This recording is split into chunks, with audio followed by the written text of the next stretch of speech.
Misbah only one spark ఛానల్ని వీక్షిస్తున్న ప్రేక్షకులందరికీ ఒకటే సలాం.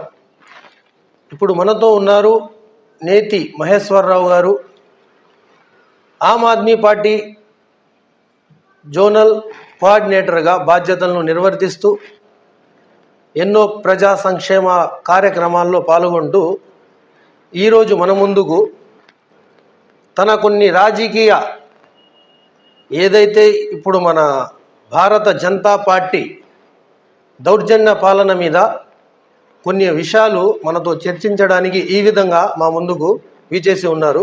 తనతో కొన్ని మాటలను వివరిద్దాం. Good evening sir. నమస్కారం. మీ గురించి చాలా విన్నాను నేను, కాకపోతే చూడడం ఇప్పుడే. మీరు ఆమ్ ఆద్మీ పార్టీ నుంచి ఇప్పటిదాకా ఏమేమి చేశారు, ఆ పార్టీలో ఎన్ని సంవత్సరాల నుంచి ఉన్నారు? జనరల్గా అసలు నేను ఆమ్ ఆద్మీ పార్టీలో చేరటానికి కూడా ఒక రైతు బిడ్డని. చిన్నప్పుడు రైతు పడ్డాల కష్టాలన్నీ కూడా నేను చూసినాను దగ్గరగా. ఆ తర్వాత పరంపరలో నాకు ఎక్కువగా దళితులతో కానీ ఎక్కువ నా జీవనం అంతా అలా గడిచేది. నేను ఇంటర్లో ముస్లిమ్స్ ఇంట్లో ఉన్నాను, డిగ్రీలో ఆల్మోస్ట్ అక్కడే సిఏ చదివేటప్పుడు దళితుల ఇంట్లో ఉన్నాను. నేను టోటల్ సోషల్ యాంగిల్ అనేది. 10th లో బ్రాహ్మిన్స్ ఇంట్లో కూడా ఉన్నాను. అంటే అన్ని మత జాతి వర్గాలకు కూడా అనుకూలంగా సో కలిసి బతకటం అనేది నేర్చుకున్నవాడిని. దాంతోపాటు బుద్ధిజం హార్డ్ కోర్ ఫాలోవర్ని. సో మేము ఎప్పుడు కూడా సమాజం గురించి ఎక్కువగా మా పార్టీలో కొంత ఉంటుంది. మేము కొంత 25% సమాజం గురించి కూడా స్పెండ్ చేయాలి, మనం మాట్లాడాలనే దాని మీద ఉంది. నా రాజకీయ ప్రయాణం అంటే అసలు మొదలు కరోనా టైంలోనే మొదలుపెట్టాను. ఓకే, ఈ వివరాలు తర్వాత మాట్లాడదాం. ఇప్పుడు అంశానికి వస్తే, మీరు మీ మతం నుంచి, మీ ధర్మం నుంచి ఏం నేర్చుకున్నారు? సో నేను పాటించిన బుద్ధిజం మొట్టమొదటి దేశంలో సమతావాదాన్ని నేర్పిన మతం అది. సమతావాదం అంటే మనుషులందరూ సమానమే. ఓకే, ఇది బౌద్ధిజం చెప్తుందా? ఎస్, మనుషులే కాదు, ఈవెన్ జీవకోటి కూడా మనతో పాటు బతికే హక్కు ఉంది. ఈ భూమి మన ఒక్కదే కాదు, ఈ భూమిలో ప్రతి ప్రాణికి హక్కు ఉంది. సో ఇది బుద్ధిజం ద్వారా రెండోది. విజ్ఞానం, ఈ రోజు వరకు నేను ఇది నేర్చుకున్నాం, ఈ రోజు వరకు నేను ఇది కనిపెట్టాం, ఇంకా చాలా ఉంది. అంటే మీరు మీ కుటుంబ పూర్వీకుల నుంచే బౌద్ధిజ మతంలో ఉన్నారా, లేకపోతే మీ ఆ బౌద్ధ మతాన్ని కనుగొని అందులో చేరారా? సో నేను పుట్టుకతోటే హిందువుని. ఓకే, హిందూ అంటే హిందూ మతం ధర్మాలను పాటిస్తాం. అంటే హిందూ అంటే చెప్తున్నాను, నేను అపార్థం చేసుకోవాలండి.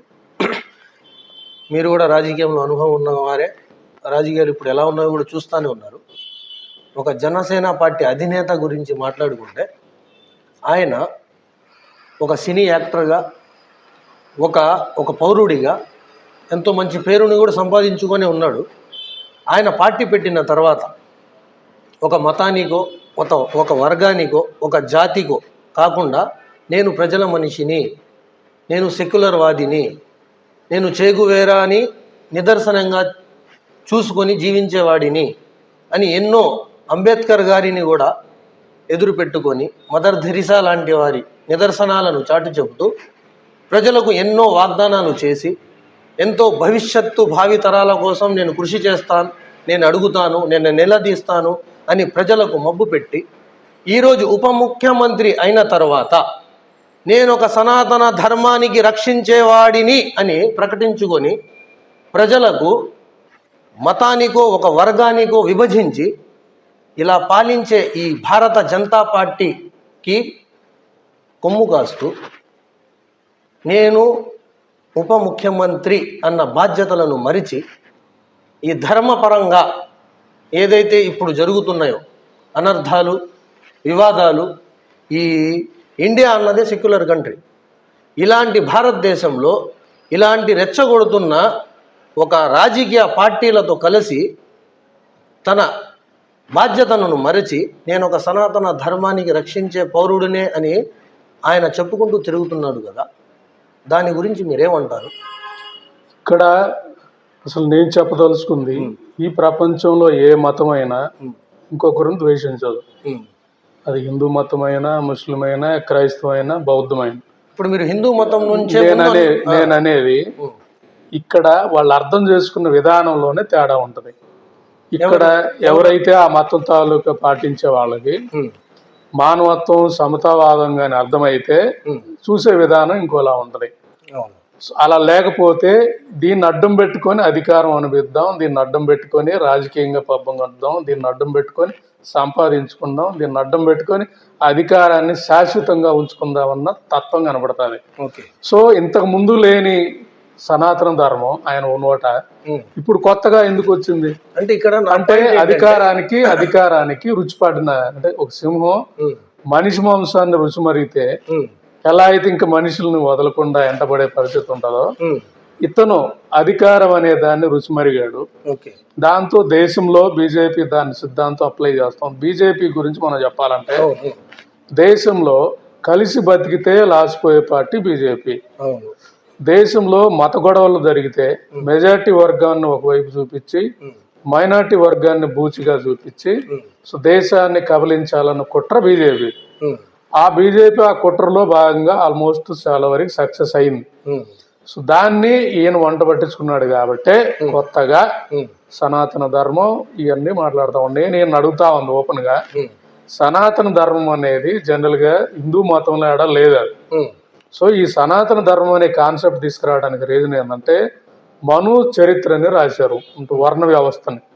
అంటే దేవునికి తల నుంచి పుట్టిన వాళ్ళు ద్విజులు, సో భుజబలం ఉన్నవాళ్ళు క్షత్రియులు, సో వ్యాపార నైపుణ్యం ఉన్న వాళ్ళు వైశ్యులు, ఇంకెళ్ళందరికి సేవ చేయడానికి, ముగ్గురికి సేవ చేయడానికి వచ్చిన వాళ్ళు శూద్రులు అని. అది ఏ ధర్మం చెప్తుంది? సో అది మనుధర్మం. మనుధర్మం అంటారు. కానీ మనుధర్మం అంటే సో మనువు రాశాడు. అంటే ఈ హిందూ మతంలో అంటే ఒక మనిషి ఒక ఒక ఒక ఒక ఒక ఒక అంటే ఎలాగైతే బాబా అంబేద్కర్ గారు రాజ్యాంగం రాశారు అలాగే ఒక ధర్మ విధి విధానాలు ఎథిక్స్ రాశారు. ఆ రోజు ఆయన రాసిన విధానం కూడా దేనికంటే ఈ సమాజంలో ఎవరి పని వాళ్ళు చేసుకోండి అన్నది ఆయన రాసింది అనుకోవచ్చు. ఆ రోజు మనుధర్మం అంటారు. సో మనుధర్మ శాస్త్రం అంటారు. అంటే ఆ రోజు వాళ్ళ ఉద్దేశం కూడా సమాజాన్ని నియంత్రించాలనేది వాళ్ళ ఉద్దేశం. ఒక డౌట్ మళ్ళీ దీంట్లో, ఈ మనుధర్మం అనే ఈ ధర్మంలో ఎక్కువగా ఎవరిని ఆరాధిస్తారు? సో మను ధర్మం అనేది ఏంటంటే ఒక మనిషి ఎలా జీవనం ఎలా ఉండాలి, అంటే ఎవరి ధర్మం ఏందనేది చెప్పేది.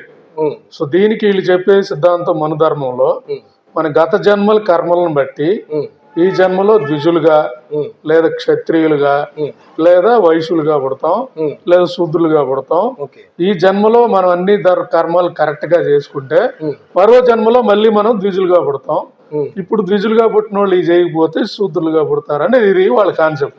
ఇంకా దాంట్లో ఓపెన్ గా చెప్పాలంటే మను ధర్మంలో సో పుట్టగానే ప్రతి ఒక్కరు కూడా శూద్రుడే, వాళ్ళ కర్మలను బట్టి వాళ్ళ వృత్తి వస్తుంది అనేది చెప్పింది ఆడ. దాన్ని స్వార్థం కోసం, ఎందుకంటే ఒక రాజు రాజరికంలో ప్రజలందరినీ నియంత్రించాలి.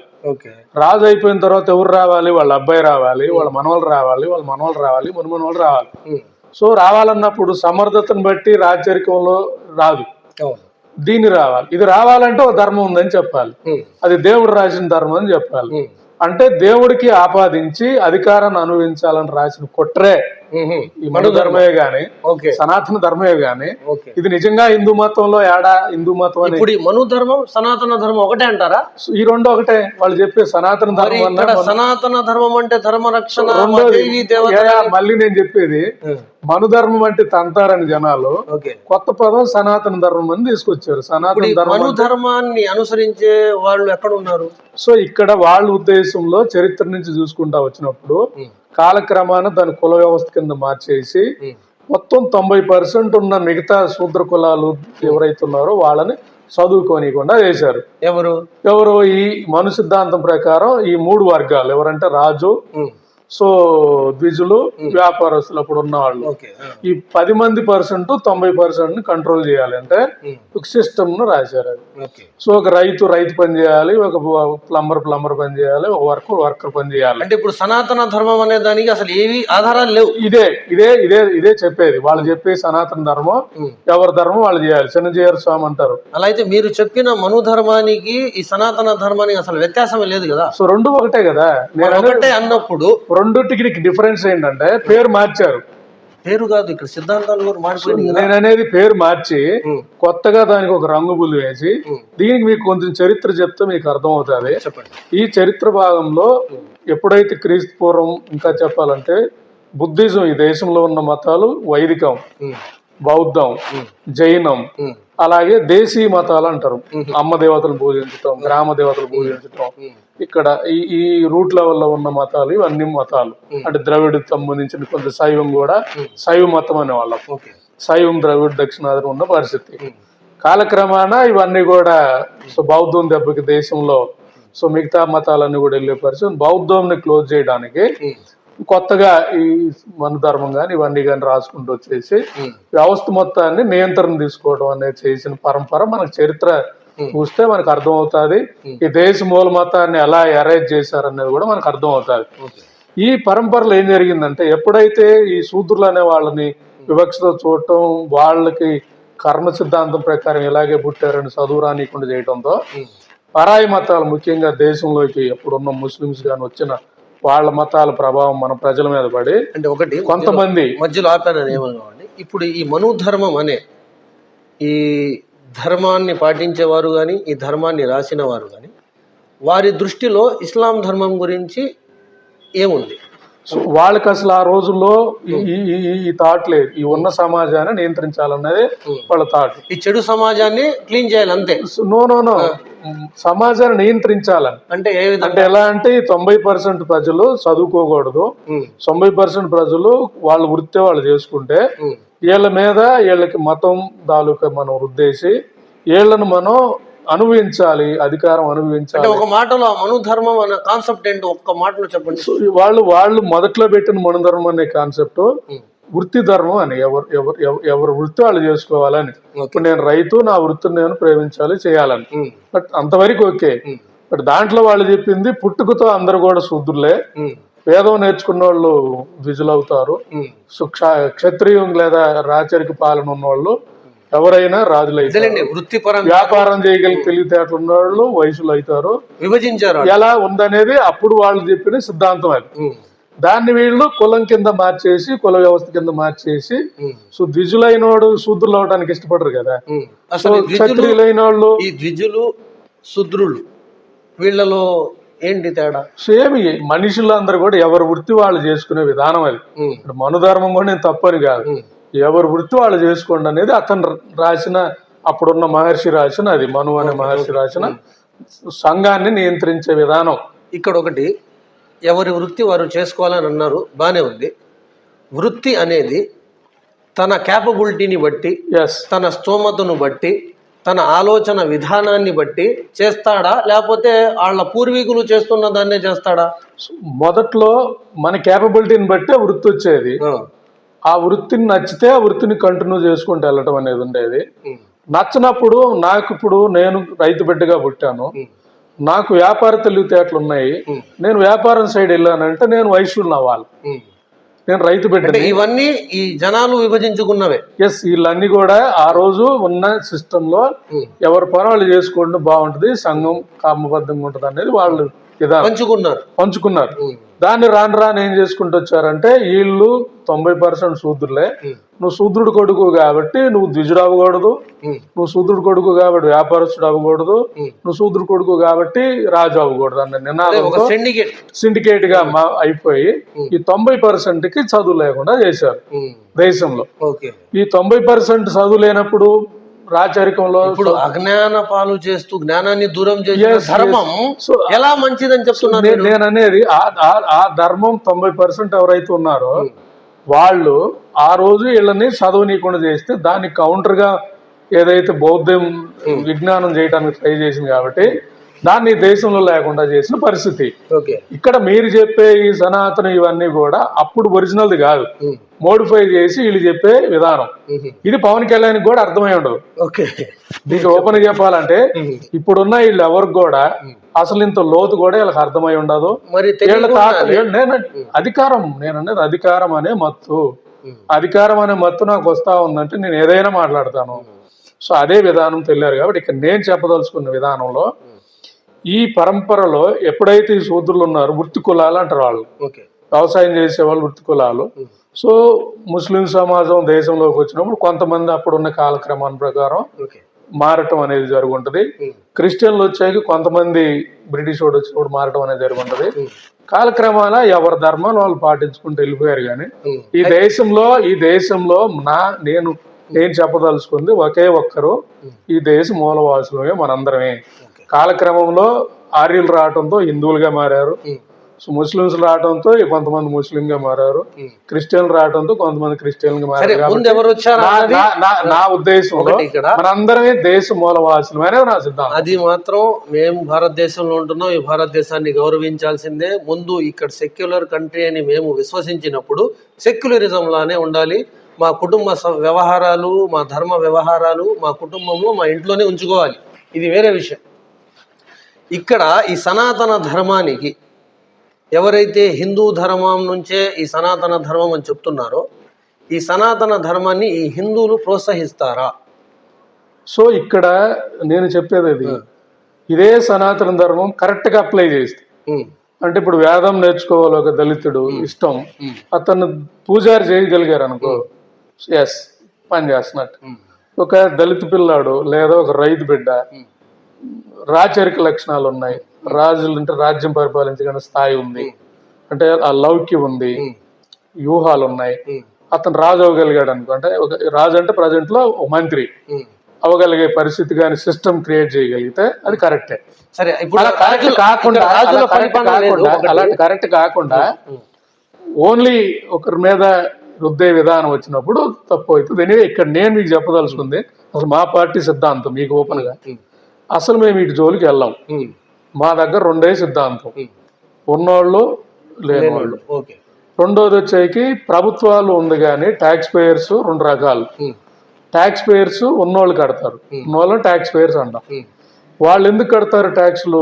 కింద వాళ్ళని తీసుకురండి అన్నది, అంటే పైకి తీసుకురండి అప్లై చేయండి అన్నది. వాళ్ళు సంపాదించిన ప్రతి రూపాయి ట్యాక్స్ కడతారు. ప్రభుత్వాలు ఏం చేయాలి? వాళ్ళకి జవాబుదారితనంగా మేము ట్రస్టీ రోల్లో పనిచేస్తూ కింద వాళ్ళని ఏం చేస్తే అప్లీట్ చేయాలనేదే సిద్ధాంతం. ఈ రెండే, ఇంకా ఆమ్ ఆద్మీకి పెద్ద కొత్త సిద్ధాంతాలు సనాతనం ఏమి మేము ఇంత మంచి ఎథిక్స్ ఉన్న సిద్ధాంతాలు ఉన్న ఆమ్ ఆద్మీ పార్టీ ఢిల్లీ వరకే అంకితం ఎందుకు అయినది? సో ఇప్పుడు మీరు ఢిల్లీ అయిపోయింది, పంజాబ్ అయిపోయింది, హర్యానాలో కూడా మొన్న ఆల్మోస్ట్ మంచి స్వింగ్ లో ఉన్నారు. లాస్ట్ మినిట్ లో హర్యానాలో మొత్తం నాయకులందరినీ కూడా చాలా మందిని డిస్టర్బ్ చేయడం అనేది జరిగింది. అలాగే కాశ్మీర్ లో ఒక ఎమ్మెల్యే గెలిచాం, కాశ్మీర్ లో గెలిచాం మాలిక్. సరే, అయితే అలాగే మీకు గుజరాత్ లో రెండో ప్లేస్ లో ఉన్నాం. సో ఇప్పుడు సౌత్ కి వచ్చాక ఏంటంటే విస్తరించడం అనేది ఒక్క రోజులు అవ్వదు. మీరు అన్నట్టు ఒక్క రోజులు అన్ని జరిగిపోవు. ఎందుకంటే ఒక మార్పు చేయాలన్నప్పుడు సో ఈ సమాజంలో ఉన్న రుగ్మతలను లేపాలి.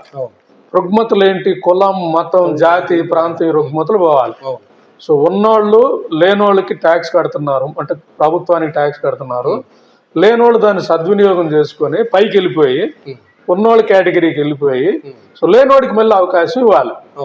సో ఇలా కొంత సమయం గడిచిపోతే ఈ దేశం అభివృద్ధి జరగాలి అంటే ముందు ఈ దౌర్జన్య పాలన పోవాలిగా. సో దానికే నేను మాట్లాడుతున్నాను. దాంట్లోనే ఈ పరంపరలోనే అరవింద్ కేజ్రీవాల్ అనే వ్యక్తి అవుట్ రైట్ గా అవినీతి పోతేనే ఇవన్నీ జరుగుతాయన్న వాదంతో ఆయన జర్నీ ఒక రోజు రాలా, ఆల్మోస్ట్ చాలా ఇయర్స్ వచ్చి ఢిల్లీని, పంజాబ్ని, ఇంచుమించు దేశంలో ప్రధానమంత్రి స్థాయిగా కనపడే వ్యక్తి బీజేపీ తర్వాత ఎవరంటే కేజ్రీవాల్ ఉన్నారు. ఇక్కడ దేశంలో రెండే రాజకీయాలు, మళ్ళీ మీకు చెప్పాలి. ఒకటి మాఫియా రాజకీయాలు అంటాను నేను, ఇంకా ఎక్కువ పెద్దగా ఇంకా తక్కువ కాదు, అది మాఫియా రాజకీయాలు అంటాను. రెండోది సామాన్యులు చేసే రాజకీయాలు అంటాను. సామాన్యులు చేసే రాజకీయాలు అంటే ఎగ్జాంపుల్, రైతు బిడ్డగా నేను ఒక రైతు పడ్డ కష్టం నాకు తెలుసు కాబట్టి నేను డబ్బు మధ్య ఇవ్వకుండా నిస్వార్థంగా అన్ని వర్గాలను మనం ఒప్పించి నేను గాని అసెంబ్లీకి వెళ్ళగలిగితే నేను ₹1 ప్రభుత్వ దానాన్ని ఆశించుకోగలిగితే భారత రాజ్యాంగం పట్లనే మీరు పోటీ చేస్తారు. అలాగే ఒక ముస్లిం వర్గానికి చెందిన వ్యక్తి వెళ్తే అతను ఆ సమాజం వెనకబడటానికి ఏందనేది అర్థం చేసుకుంటాడు. అలాగే దళిత సమాజం సంబంధించిన అర్థం, అలాగే బీసీ సంబంధించిన అతను, అలాగే బ్రాహ్మణ్కి సంబంధించిన అతను కూడా విజయవాడ దుర్గగూడలో పూజారులు పడుతున్న ఇబ్బంది ఏంటనేది ఆ సమాజం నుంచి ఒకరు వస్తే వీళ్ళందరూ కూడా వీళ్ళకి ఏం కావాలనేది విధానాలు అసెంబ్లీలో చర్చించి ఆ విధానాల ప్రకారం పాలసీస్ డెవలప్ చేసి గవర్నమెంట్ రన్నింగ్ అయ్యే విధానం వస్తుందంటే ఒక్క సామాన్యులు అది ఆమ్ ఆద్మీ పార్టీ ఢిల్లీలో చేసి చూపించింది. అలాగే గుజరాత్ ఇప్పుడు పంజాబ్ లో కూడా రైతు బేస్డ్ కాబట్టి చేసి చూపిస్తా ఉంది అక్కడ. ఇక్కడ మీరు ఆమ్ ఆద్మీ పార్టీ గురించి బాగానే చెప్పారు. మీరు చెప్పే విధి విధానాలు కూడా అవన్నీ కుదురుపడి ఒక పవర్ లో వస్తే మేము చట్టసభల్లో సౌత్ నుంచి కానీ నార్త్ నుంచి కానీ ఎటు నుంచి అయినా ఇక్కడ మేము బలపడితేనే ఆ చట్టసభల్లో కూర్చొని దేన్నైనా నిర్మూలించగలం, ఖండించగలం. అది అలా జరగాలి అంటే ఇప్పుడున్న ఈ ప్రభుత్వం ఏదైతే ఈ వర్గాలుగా మతాలుగా విభజించి లేని ధర్మాలను సృష్టించి ఈ జనాలను ప్రజలను అస్త వ్యవస్థలకు గురి చేస్తున్న వారిని ఖండించేవారు ఎవరు? ఇప్పుడు మీకు నేను అదే చెప్పాలి, మన పని మనం చేస్తా ఉంటే ఇప్పుడు మీరు నన్ను పిలిచి ఇంటర్వ్యూ చేశారు, అలాగే ఇంకో దళిత సోదరులు పిలిచి చేస్తా ఉన్నారు, అలాగే ఇంకో రైతు పిలుస్తా ఉన్నాడు. ఇప్పుడు నన్ను రైతుగానే చూస్తున్నారు కానీ కమ్మ కాపు రెడ్డి కోణంలో చూడలేదు. నన్ను మీరు సమాజం కోసం చూసే వ్యక్తిగానే చూస్తున్నారంటే మన చర్యలే మనకి కాన్ఫిడెన్స్ వస్తాయి. ఇది ఢిల్లీలో మేము చేసి చూపించాం.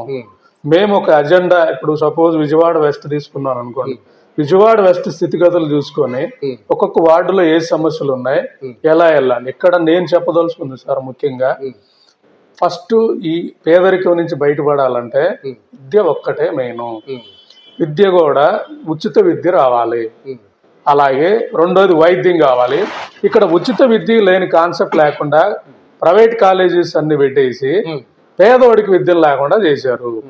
ఎందుకంటే ఒక యూనివర్సిటీనో లేదా బిగ్ కాలేజీ ప్రజలు తప్పే ఉందంటున్నారు. ఇక్కడ ప్రజలు కాదు, గవర్నమెంట్ స్కూల్ కాదు సార్, ఉచిత స్కూల్లే పెడదాం, ఉచిత విద్య పెడతారు. ఆ ఉచితంగా చదివించుకోవడానికి ప్రజలు రెడీగా లేరు కదా. ప్రజలకి కాన్ఫిడెన్స్ కావాలంటున్నారు. దాన్ని కూడా మీరు ఇక్కడ ప్రజల ఆలోచన, దాన్ని కూడా మీతో నేను డిఫర్ అవుతున్నాను. చెప్పండి. ప్రజలు వద్దంటలేదు. గవర్నమెంట్ స్కూల్కి వెళ్తే గవర్నమెంట్ స్కూల్లో నిధులు ఇవ్వట్లేదు. ఎందుకంటే నేను లిటరల్ గా చూశాను. గవర్నమెంట్ స్కూల్ నా ఫ్రెండ్స్ ఉన్నారు, వెళ్ళాను. సో మీ లోపం వల్ల వాళ్ళు కాన్వెంట్కి వెళ్తున్నారంటే లోపం వాళ్ళది కొంచెం నిధులు లేవు, ఫెసిలిటీస్ లేవు, సిస్టమ్ లో పట్టించుకునే నాదులు లేడు. ఇవంతా కూడా ఒక లాంగ్ ప్రాసెస్ లో ప్రభుత్వం హస్తం ఏమైనా ఉందంటారా? ఎస్, ప్రభుత్వ కుట్ర ఉంది. ఎందుకంటే ఇప్పుడు ప్రభుత్వం తాలూకా కాలేజెస్ పెట్టి ఉచిత విద్య అయితే ఈ పేదలందరికీ అర్థమవుతుంది కదా. ఈ పేదలందరూ అర్థమైతే నాలాంటి వాళ్ళు నీలాంటి వాళ్ళు చెప్పి విని వీళ్ళు రాజకీయాలకు వచ్చేస్తే వీళ్ళు అవినీతి చేయకుండా ఈ తిమింగళాలు ఎవరైతే ఉన్నారో సో పెట్టే పరిస్థితిలో ఉంటుంది. కాబట్టి మాఫియా, నేను అనేది ఆర్థిక మాఫియా, ఒక 10-20 ఏళ్ళు కొట్టే. ఇప్పుడు ఈ కార్పొరేట్ స్కూల్ వాళ్ళ దగ్గర ధనాన్ని ఏదైతే లాభం కోసం ఈ ఉచిత వైద్యం అన్నది ఇలా నేను చెప్పదలుచుకుంది మీకు. మాఫియాని ఎందుకన్నానంటే ఒక ఎమ్మెల్యే గెలిస్తే ఎమ్మెల్యేకి కార్పొరేట్స్ తాలూకా కాలేజెస్ నుంచి ఇనాం వెళ్తుంది. అలాగే ఎమ్మెల్యేలకి ఒక రేషన్ డీలర్ నుంచి ఇనాం వెళ్తుంది, ఎమ్మెల్యేలకి కాంట్రాక్టర్ నుంచి ఇనాం వెళ్తుంది, ఎమ్మెల్యేలు గవర్నమెంట్ హాస్పిటల్ ప్రైవేట్ హాస్పిటల్ నుంచి ఇనాం వెళ్తుంది, ఎమ్మెల్యేలకి అన్ని సిస్టమ్ నుంచి పోతాయి. ఇవి కాక న్యాచురల్ రిసోర్సెస్ తో చేసుకోవచ్చు. వీళ్ళు అడిగే పరిస్థితి ఉండదు. వీళ్ళు అడగకుండా ఉండటానికి తలా చేతులు పదేసి మా జగనన్న, మా చంద్రన్న, మా ఇంకొక అన్న ఇచ్చాడని చెప్పేసి వాళ్ళ అజ్ఞానంలో ఉంచాలన్న కుట్రలో భాగమే ఈ ప్రభుత్వ తాలూకా కాలేజెస్, ప్రభుత్వ తాలూకా అని కూడా పనికిరావు అని ప్రచారం చేసి దాన్ని వదిలించుకున్న విధానం, ఇంకా వదిలించుకునే పరిస్థితి ఏం జరుగుతా ఉందంటే, ఇదే జరిగితే ఇప్పుడు ప్రైవేట్ విద్య ఏవైతే ఉందో ఈ పేదవాడు ఎలాగూ ప్రైవేట్ లో చేరలేడు. వాడు చేరినప్పుడు వాడి పని వాడు చేసుకుంటాడు. అంటే శూద్రుడుగానే ఉండిపోవాలి. ఇప్పుడు పాత ధర్మం ఉంది కదా, ఆ జ్ఞానం నుంచి అజ్ఞానం కింద ఉంటేనే మనం రాచరికం అంటే రాజులే కాదు. సో రాచరికం అంటే నా కుటుంబం అయినాక నా కొడుకు పోయిన తర్వాత నా మనవను కూడా పరిచయం చేసే కార్యక్రమాలు మన రాష్ట్రంలో చూస్తున్నాం. కాబట్టి ఇది ఇంకో నయా రాచరికం ప్రజా. ఇప్పుడున్న మా భారతదేశంలో ఏ గవర్నమెంట్, ఏ ప్రభుత్వం ఉన్నా ఈ మాఫియాలోనే ఉందంటారా? నేననేది ఈ మాఫియా సిస్టమ్ ఉంది కాబట్టే దీని మీద పరిశోధన తీసి మొత్తం వర్కౌట్ చేసిన పరిస్థితే కాబట్టి ఢిల్లీని ఒక్కసారి కొట్టగలిగి ఈ రోజు ఢిల్లీని కొట్టడానికి ఢిల్లీలో ఉచిత వైద్యం ఉందా? ఢిల్లీలో మొత్తం కూడా ఉచిత వైద్యం, ఉచిత విద్య. సో అక్కడ అవినీతి లేని పరిపాలన, అక్కడ వచ్చే రాబడి పోబడికి ఇంకా మిగిలితే పరిస్థితి. అప్పు లేని రాష్ట్రం ఏదన్నా ఉందంటే ఢిల్లీ. ఉచిత నీటి సరఫరా చేసే రాష్ట్రం, కల్తీ వాటర్. ఢిల్లీలో కార్పొరేట్ స్కూల్ అనేది లేదంటారా? కార్పొరేట్ స్కూల్ ఉన్నా, సో గవర్నమెంట్ స్కూల్ అంతకు మించి ఉన్నాయి. అంతకు మించి ఉన్నప్పుడు కార్పొరేట్ వ్యవస్థనైతే ఆపలా. కార్పొరేట్ వ్యవస్థ ఉన్నా అక్కడ కార్పొరేట్ వ్యవస్థకి ఎవరు వెళ్తారంటే ఈ తక్కువ జాతి వాళ్ళతో ఉండటానికి ఇష్టపడని ఉంటారు చూడు. నిర్మూలించలేదా తక్కువ జాతి? నేను అనేది సో ఇక్కడ మన లక్ష్యం సమాజంలో స్ప్లిట్ క్రియేట్ కాదు. మన లక్ష్యం పేదరికాన్ని పైకి తీసుకురావాలి. ఈ 90% పేదలు ఎవరైతున్నారో, మధ్య తరగతి వాళ్ళు ఎవరైతున్నారో, నేను అనేది పేదలు అంటున్నాను, అంత కులాలు కాదు. బ్రాహ్మిన్స్ కూడా పాపం ఈ రోజుల్లో మినిమం ఇంకా 5,000 లేని కూడా ఉన్నారు.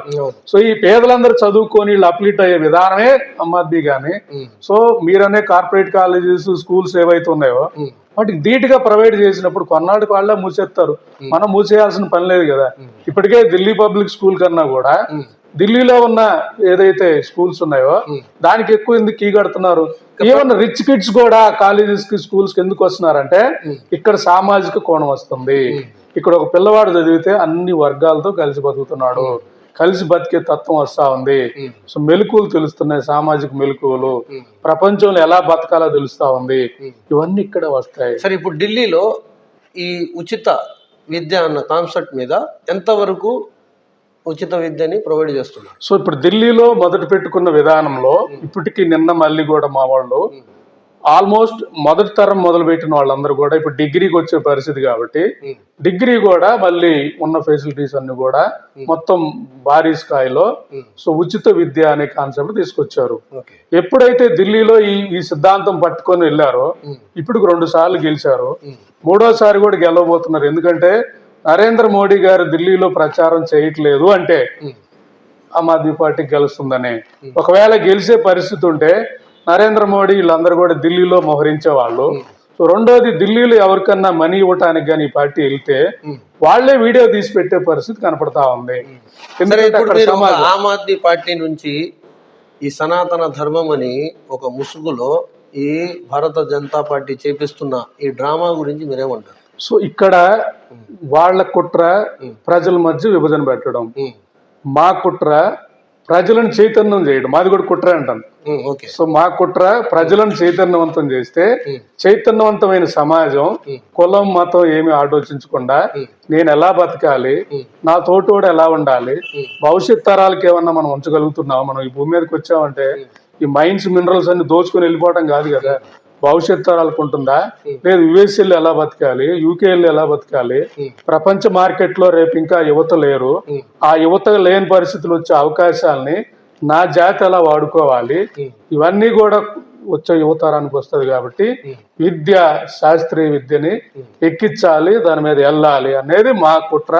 వాళ్ళ కుట్ర విభజన చేయాలన్నది. కాబట్టి మేము దాంట్లో వాళ్ళ ట్రాప్ లో మేము పడకుండా మేము ఒకవేళ మీరు అన్నట్టు ఈ సనాతన ధర్మం వాటి గురించి వీటి గురించి మాట్లాడితే చూసావా, సో నేతి మహేశ్వరరావు అనే వ్యక్తి ముస్లిం లీగ్ పార్టీలో ఉన్న ఆయనతో కూర్చొని ఇంటర్వ్యూ చేశారు.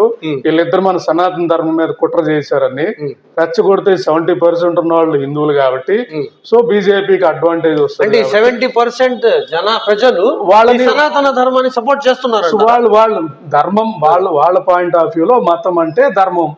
సో మన మతం మీద దాడి చేస్తున్నారు. మీరు కూడా యాజ్ ఎ హిందూ ఒకప్పుడు, తర్వాత మీరు యాజ్ ఎ హిందూ మీ హిందూ ధర్మ శాస్త్రాల గురించి, ఎథిక్స్ గురించి మీకు నాలెడ్జ్ ఉండే ఉండిద్ది. యాజ్ ఏ హిందూగా ఆ సనాతన ధర్మానికి మీరు ఎంతవరకు సపోర్ట్ చేస్తారు, లేకపోతే దాన్ని నేను మీకు చెప్పదలుచుకున్నది అసలు ఆ జనాలకి సనాతన ధర్మం అనేది కూడా పాపం తెలియదు. ఇప్పుడు నేను బ్యారేజ్ పైన వెళ్తా ఉంటే కనకదుర్గమ్మ కనపడుతుంది. కనకదుర్గమ్మలో మా అమ్మని చూసుకుంటాను. మేము ఎందుకంటే గ్రామ దేవతలు పూజించే పల్లెటూరు వాళ్ళని. సో నేను అనేది హిందూ మతం అది. ఇప్పుడు మా ఊరు వెళ్తే నేను మా పలానా గుడికి వెళ్తాను, అలాగే మా అత్తగారు ఊరు వెళ్తే బుద్ధుడి దగ్గరికి వెళ్తాను, మా కుటుంబం హజరత్ దర్గా దగ్గరికి వెళ్తారు, మా చెల్లెల వాళ్ళందరూ ఇచ్చింది కూడా అలాగే.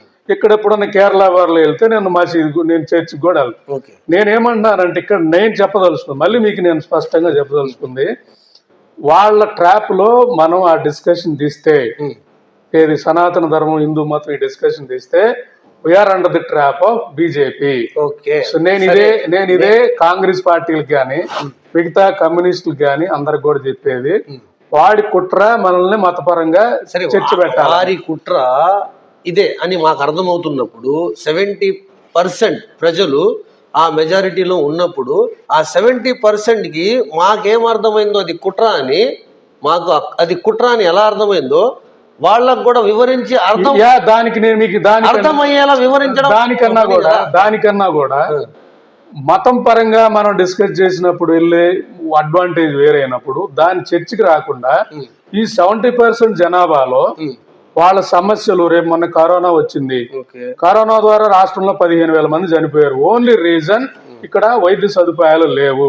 రేపు మళ్ళీ ఇంకో కరోనా రాబోతుంది, వస్తే మీ ప్రాణాలు అరిచేతులు పెట్టుకొని బతకాలని మధ్య తరగతి వాళ్ళని కిందోళ్ళని మనం గాని ఎడ్యుకేట్ చేయగలిగి, విద్య ద్వారానే మీ పిల్లోడు మంచి భవిష్యత్తు వస్తుంది, విద్య ద్వారానే వివక్ష పోతుంది, విద్య ద్వారానే కులతత్వం మతత్వం పోద్దని వీళ్ళకి చెప్పగలిగి ఈ విధానం బెటర్ అంటావా, కలగాల పంపులో కాలు పెట్టడం బెటర్ అంటావా అనేది మీరే అడగాలి. ఒకటి ఇక్కడ కలగంపులు అనేది కాదు, ఇప్పుడు వాళ్ళు రెచ్చగొడుతున్న వేలో వాళ్ళు ఉన్నారు.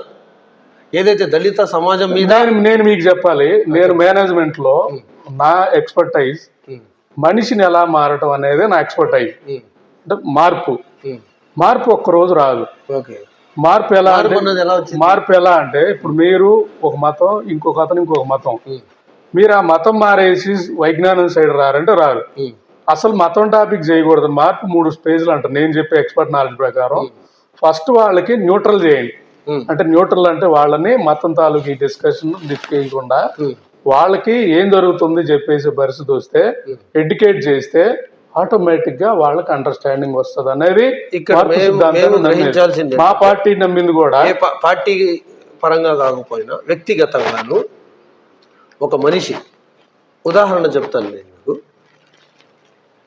COVID-19 కరోనా సమయంలో ఎంతోమంది ప్రాణాలు కోల్పోయారు. చాలామంది ప్రాణాలు కోల్పోవడానికి కారణం ఏంటంటే ఎవరు పట్టించుకోకపోవడం. కుటుంబ సభ్యులే పట్టించుకోక భయభ్రాంతులకు గురై గదిలోనో హాస్పిటల్లోనో ఒక వాలంటీర్ ఒకటి కంప్లీట్ అవనివ్వండి. ఇలాంటి సమయంలో కులం మతం వర్గం జాతి వర్ణం అని ఏది చూడకుండా ముస్లిం సమాజానికి చెందిన కొంతమంది వ్యక్తులు ముస్లింలు అని కూడా చూడకుండా ప్రచారం చేసుకోకుండా ఎంతోమందికి దహన సంస్కారాలు చేసి చనిపోయిన వారికి, మరియు ఆ సమయంలో ఎవరైతే ఇబ్బందులు గురవుతున్నారో వాళ్ళకి బ్లడ్లు ఇవ్వడం కానీ హాస్పిటల్లకు చేర్చడం కానీ ఇవన్నీ ప్రజాసేవలా చేశారు, ఏ స్వార్థము లేకుండా. ఇలాంటి ధర్మంలో ఉన్న వ్యక్తులకి టార్గెట్ చేసి ఈ దళిత వర్గానికి హీనంగా చూసి, మణిపూర్ ఒక సమస్య చూడండి మీరు. మణిపూర్లో నగ్నంగా ఒక స్త్రీని అలా చేసి మరి దళిత సమాజానికి ఆ మందిరాల్లో వెళ్ళకూడదు, ఈ మందిరాల్లో వెళ్ళకూడదు, మీకు అక్కడ హక్కు లేదు, ఇక్కడ హక్కు లేదు, ఇలా అన్నీ చేస్తున్న ఈ ప్రభుత్వాల గురించి మేము డైరెక్ట్గా చెప్పకుండా మేము ఒక మనిషిని తీసుకొచ్చి సేవా మానవత్వం అని ట్రీట్ చేసి మొత్తం అర్థమయ్యేలాగా మానవత్వం గురించి ఎక్స్ప్లెయిన్ చేసిన తర్వాత ఎవరో ఒకడు వచ్చి నువ్వు ఏ ధర్మమో మర్చిపోతే నువ్వు ఏం సేవ చేసుకున్నా వేస్టే అని ఒక్కడు చెప్పగానే ధర్మం విరుచుకుపడుతుంది. ఆ ధర్మం కోసమే నేను బతుకుతున్నానని చెప్పే వ్యక్తులతో మేము ఎలా ఉంటాం? ఇక్కడ మీకు చెప్పదలుచుకుంది నేను ముఖ్యంగా ముస్లిం సోదరులకైనా దళితులకైనా, ఒక వ్యక్తిని మనం గెలవాలి అంటే, యుద్ధం చేయాలి అంటే వ్యూహం అవసరం. మనకు కావాల్సింది ఈ దేశంలో సెక్యులర్ ప్రజాస్వామ్యం ఉండాలి, అన్ని మతాలు కలిసేటట్టు ఉండాలి, విజ్ఞానం ఉండాలి. విజ్ఞానం వస్తేనే అందరం, మీరు చెప్పారు ఇందాక కరోనా టైం భయం, విజ్ఞానం ఉంటే అది ఉండదు కదా. సో ఈ అన్ని కూడా రావాలి అంటే వ్యవస్థలో ఈ మాఫియాని కొట్టాలి. మాఫియాని కొట్టాలన్నప్పుడు మీరు చెప్పే దళితుల తాలూకు వాళ్ళైనా మాకు అన్యాయం జరిగిందని మాట్లాడినా, మీరు మాట్లాడినా, బీజేపీ తాలూకా మీకు తెలియాల్సింది ఒక వాట్సాప్ యూనివర్సిటీ ఉంటది. వాట్సాప్ యూనివర్సిటీ తీసుకొని అవుట్ రైట్ గా మీ డిజిటల్ కంటెంట్ ని నిత్యం నిత్యం నిత్యం ఒక వర్గాన్ని దేశద్రోహులుగా చూపించిన పరిస్థితి. మీరు చెప్పే ఆ సిస్టంలోకి మనం కానీ ఎంటర్ అయ్యి మాట్లాడే విధానం ఉంటే ఎక్కడో దిక్క మనకి కానీ మిస్టేక్ వాళ్ళు కానీ వీళ్ళు కానీ జరిగి ఉంటే వాడికి కావాల్సింది మీరు మనం మాట్లాడే విధానంలో చిన్న స్కూల్ అంటే సనాతన ధర్మం తప్పు అని మాట్లాడితే ఈ వీలో కట్ చేసి వేసే విధానం ఉంటుంది. కాబట్టి ఒక వ్యూహకర్తగా నేను మీ అందరికి మనందరికి చెప్పదలుచుకుంది కూడా we should talk about only problem. So ఈ ఇష్యూ చైతన్యం చేయడం. సో ఫర్గెట్ అబౌట్ మనం మాట్లాడుతూ ఉంటే మతం గురించి ఇటు గురించి మాట్లాడుతూ ఉంటాడు. ఒక్కొక్క టైంకి మన పిల్లలు, మీ పిల్లలైనా మా పిల్లలైనా ఎవరన్నా మతం గీతం గురించి మాట్లాడుతూ ఉంటే ఆడిని పిచ్చోళ్ళ చూసే రోజు రాబోతా ఉంది. దానికోసం మనం చేయాల్సింది విద్యను పెంచుదాం, ఉచిత విద్యను పెంచుదాం, ప్రతి ఒక్కడు కంపల్సరిగా చదివేటట్టు విద్య చేద్దాం. గురించి మాట్లాడగా విద్యను పెంచుతున్నాము. ఇప్పుడు కార్పొరేట్ స్కూళ్ళలో అన్ని సబ్జెక్ట్స్ ఉంటాయి. అవి కామన్ ఎడ్యుకేషన్ పరంగా. సంస్కార పరంగా ఒక క్రిస్టియన్ స్కూల్ అయితే బైబుల్ గురించి చెప్తున్నారు.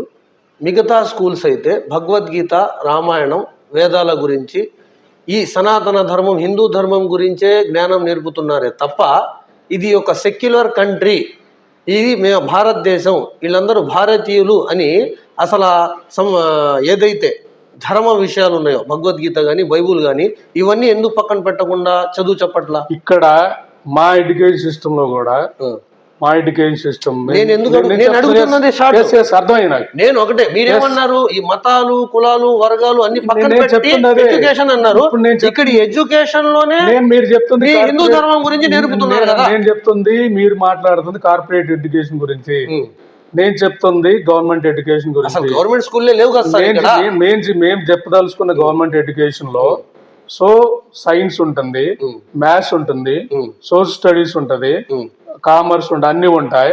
అలాగే రిలీజన్ సంబంధించినప్పుడు ఆప్షన్స్ ఇస్తాం. సో నువ్వు హిందూ అయితే భగవద్గీత చదువుకో, ముస్లిం అయితే ఖురాన్ తాలూకు చదువుకో, క్రిస్టియన్ అయితే బైబిల్ చదువుకో, ఒక ఆప్షన్ ఇస్తాం. ఎందుకు? వాడి ధర్మం వాడు చదువుకోవడానికి వాడు ఇష్టపడినప్పుడు దాన్ని చేయటం అనేది ప్రభుత్వ ధర్మం. ఇది సెక్యులర్ కంట్రీ అన్నప్పుడు ఒక ఇంగ్లీష్ సబ్జెక్ట్ ఉంది, ఒక తెలుగు సబ్జెక్ట్ ఉంది, ఒక హిందీ సబ్జెక్ట్ ఉంది, ఉర్దూ సబ్జెక్ట్ ఎందుకు పెట్టట్లేదు? ఇక్కడ నేను అదే చెప్పదలుచుకున్నాను. ఇప్పుడు సెక్యులర్ కంట్రీ అయినప్పుడు మనకు ఆప్షన్, తెలుగు ఆప్షన్ ఇస్తున్నాం. నేటివ్ భాష తెలుగు ఇచ్చేటప్పుడే తెలుగుతో పాటు ఉర్దూ కూడా ఆప్షన్ పెట్టినప్పుడు అతను ముస్లిం కుర్రోడు అయితే ఉర్దూ చదువు. ఇప్పుడు మీకు ఇక్కడ ప్రతి స్కూల్లో, ఏ స్కూల్లో అయినా, గవర్నమెంట్ స్కూల్ కాడి నుంచి కార్పొరేట్ స్కూల్ దాకా మీరు అన్ని సబ్జెక్టులు ఆప్షన్ లేకుండా తెలుగు, హిందీ, ఇంగ్లీష్ ఈ కామన్. ఇక్కడ ఉర్దూ అన్నప్పటికీ ఆప్షన్ అని ఎందుకు అంటున్నా? ఇక్కడ నేను మీకు చెప్పదలుచుకుంది, నువ్వు అవునన్నా కాదన్నా రెండు భాషలు ఇక్కడ తెలుగు మనది పుట్టినప్పటి నుంచి నేర్చుకున్నావు. లేదు ఇంకొకటి ఎవరైనా ఫ్రెంచ్ వాళ్ళు లేదా ఉర్దూ వాళ్ళు ఉన్నారు. ఉన్నప్పుడు మీరనేది 5% 10% వీళ్ళని మొత్తం నేర్చుకోండి అని 100% మీద రుద్దటం ఎంతవరకు సబబు? తెలుగు కంట్రీలో, తెలుగు స్థానంలో, తెలుగు దేశంలో ఇంగ్లీష్ మాట్లాడే వాళ్ళు ఎంతమంది ఉన్నారు? సో ఇక్కడ రెండోది, ఇక్కడ అసలు మెజారిటీ లేదు కదా. మళ్ళీ దీని మీద ఎంత ఫోకస్? దాన్ని కూడా ఇక్కడ వాళ్ళకి ఉపాధి అనేది ఇంపార్టెంట్. అంటే ఉర్దూతో ఉపాధి పోయింది అంటారా? సో నేను అనేది ఇప్పుడు వాళ్ళకి మీరు చెప్పాలని కన్విన్స్ చేయాల్సింది, ఇంగ్లీష్ నేర్చుకుంటే ఎక్కడన్నా వెళ్ళి జాబ్ చేయగలుగుతున్నాడు, ఉర్దూ నేర్చుకుంటే ఈ దేశంలో జాబ్ చేస్తున్నారు అని మీరు చెప్పి మీరు కన్విన్స్ డిస్కస్ చేయగలిగితే ఉర్దూ కూడా పెట్టేయచ్చు. సరే, ఇప్పుడు అలాగే అరబిక్ కంట్రీలు ఎన్ని ఉన్నాయి?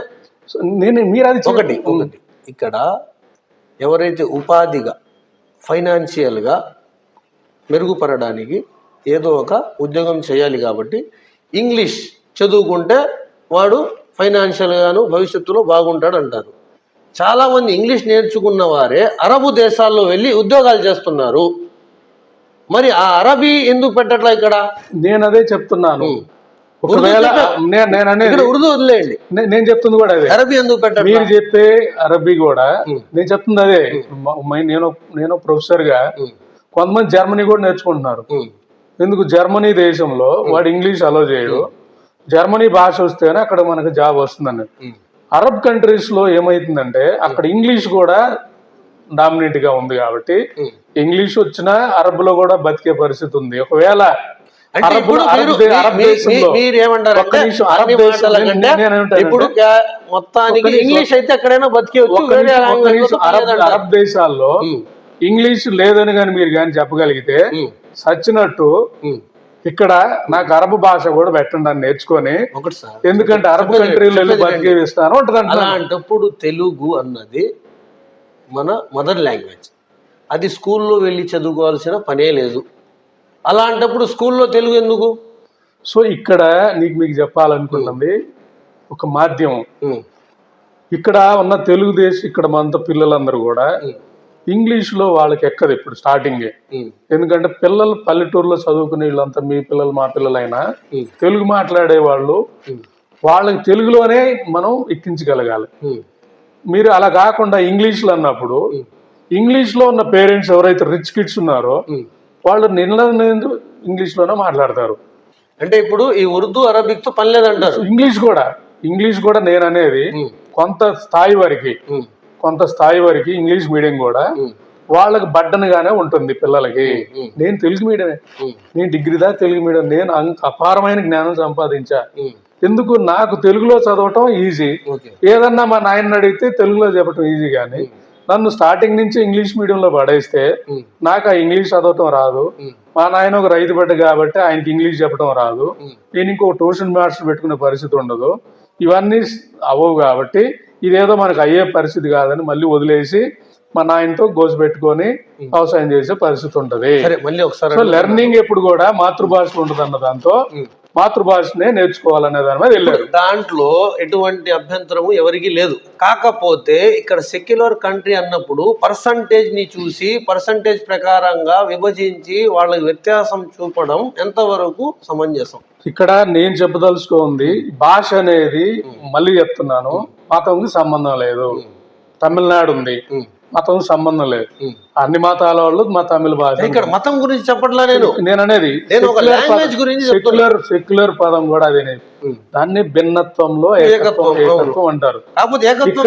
ఇక్కడ నేను చెప్తుంది అదే. ఇప్పుడు హైదరాబాద్ ఉన్నాయి, హైదరాబాద్ ప్రాంతంలో లేదా ఒక ఏరియాలో అవుట్ రైట్ గా ఉన్నప్పుడు అక్కడ ప్రిడామినెంట్ గా ఉర్దూ ఉంది. మీరు చూస్తే హైదరాబాద్ బోర్డులు కానీ అన్ని ఉన్నాయి. సో అక్కడ ఆ ప్రాంతంలో వాళ్ళు తెలుగు కూడా మాట్లాడే పరిస్థితి లేదు. ఆ ఏరియా భాషని ఆ ఏరియాని గౌరవిస్తుంది కదా ప్రభుత్వం. ఆంధ్రప్రదేశ్ ప్రిడామినెంట్ గా తెలుగు మాట్లాడేవాళ్ళు. ఈ తెలుగు వద్దన్నారు అనుకో, ఇక్కడ ఇటు మనోభావం దెబ్బతిన్నాడే కదా. నేను అనేది అదే. నేను చెప్పేది అలాగే మలయాళం ఉంది, అలాగే తమిళ్ ఉంది. ఏ భాష అయినా భాషలో మెజారిటీ ఉన్న ప్రకారం వెళ్తా వర్కౌట్ చేసుకుని. ఇప్పుడు నార్త్ ఉంది, మొత్తం హిందీ. సో మీరు చెప్పే మొత్తం హిందీ అంతా కూడా నార్త్ హిందీ ఇచ్చి ఇక్కడ రుద్దుతున్నారు. అదే మేము అడుగుతున్నాం. నేను మొన్న ప్రశ్నించింది అదే. మా ఓడికి రెండే అవసరం అయితే అది భాష. ఒకటి తెలుగు, ఎందుకంటే మేము మాట్లాడుతున్నాం, బతకటానికి ఇంగ్లీషు. మరి ఇంగ్లీష్ హిందీ నాకెందుకు? హిందీ భాష నాకు అవసరం లేదు కదా. నేను ఢిల్లీ వెళ్ళినా ఇంగ్లీష్ లో బతకగలుగుతాను. ఎక్కడికి వెళ్ళినా ఇంగ్లీష్ ఉన్నప్పుడు నేను అదే అంటాను. లేదు, హిందీ పెద్ద భాష అయినప్పుడు నువ్వు హిందీ రుద్దాలన్నప్పుడు నేను మీలాగే నా తెలుగును కూడా రుద్దు అంటున్నా. అంతే, నా తెలుగును కూడా దేశం అంతా కంపల్సరీ చేయంటున్నా. మీరు కూడా మా ఉర్దూను కూడా దేశం అంతా కంపల్సరీ. ఇదే కదా నేను డిస్కస్ చేస్తాను, చెప్తా. నేను ఉర్దూని ఎందుకు చేయమంటున్నానంటే, ఇప్పుడు తెలుగు అన్నది మా ఆంధ్ర దాటితే ఎక్కడ వినపడదు, కనపడదు. ఎవరితో అయినా మాట్లాడాలన్నా లేదు.